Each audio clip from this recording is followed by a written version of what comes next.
First Samuel chapter 1. Now there was a certain man from Ramathaim Zophim from the hill country of Ephraim, and his name was Elkanah, the son of Jeroham, the son of Elihu, the son of Tohu, the son of Zuph, an Ephraimite.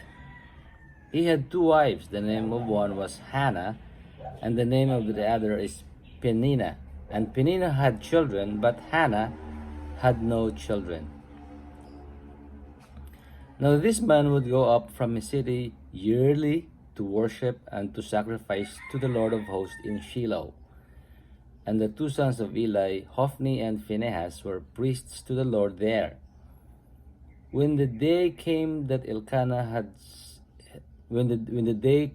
Elkanah sacrificed, he would give portions to Peninnah, his wife, and to all her sons and her daughters.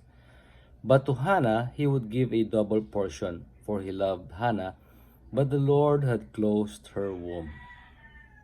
Her rival, however, would provoke her bitterly to irritate her because the Lord had closed her womb. It happened year after year. As often as she went up to the house of the Lord, she would provoke her. So she wept and would not eat. Then Elkanah, her husband, said to her, Hannah, why do you weep, and why do you not eat, and why is your heart sad? Am I not better to you than 10 sons? Then Hannah rose after eating and drinking in Shiloh. Now Eli the priest was sitting on the seat by the doorpost of the temple of the Lord. She, greatly distressed, prayed to the Lord and wept bitterly.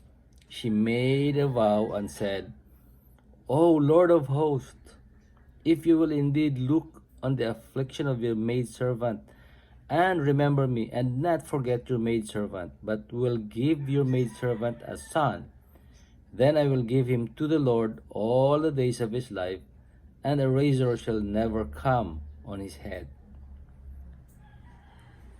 Now it came about, as she continued praying before the Lord, that Eli was watching her mouth. As for Hannah, she was speaking in her heart, only in her lips were moving, but her voice was not heard. So Eli thought she was drunk. Then Eli said to her, How long will you make yourself drunk? Put away your wine from you. But Hannah replied, No, my Lord, I am a woman oppressed in spirit. I have drunk neither wine nor strong drink, but I have poured out my soul before the Lord. Do not consider your maidservant as a worthless woman, for I have spoken until now out of my great concern and provocation. Then Eli answered and said, Go in peace, and may the God of Israel grant your petition that you have asked of him. She said, Let your maidservant find favor in your sight. So the woman went her way and ate, and her face was no longer sad. Then they arose early in the morning and worshipped the Lord, and returned again to their house in Ramah. And Elkanah had relations with Hannah his wife, and the Lord remembered her. It came about in due time, after Hannah had conceived, that she had gave birth to a son, and she named him Samuel, saying, because I have asked him of the Lord. Then the man Elkanah went up with all his household to offer to the Lord the yearly sacrifice and pay his vow.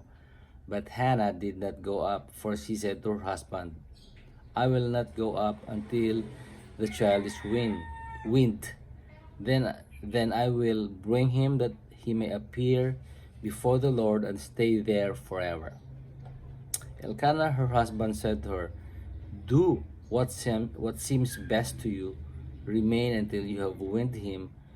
Only may the Lord confirm his word. So the woman remained and nursed her son until she weaned him. Now when she had weaned him, she took up with her with a 3-year-old bull, 1 ephah of flour and a jug of wine, and brought him to the house of the Lord in Shiloh. Although the child was young, brought him to the house of the Lord in Shiloh. Although the child was young, then they slaughtered the bull and brought the boy to Eli. She said, "O my Lord, as your soul lives, my Lord, I am the woman who stood here beside you praying to the Lord. For this boy I prayed that the Lord has given me my petition which I asked of him. So I have also dedicated him to the Lord as long as he lives. He is dedicated to the Lord," and he worshiped the Lord there.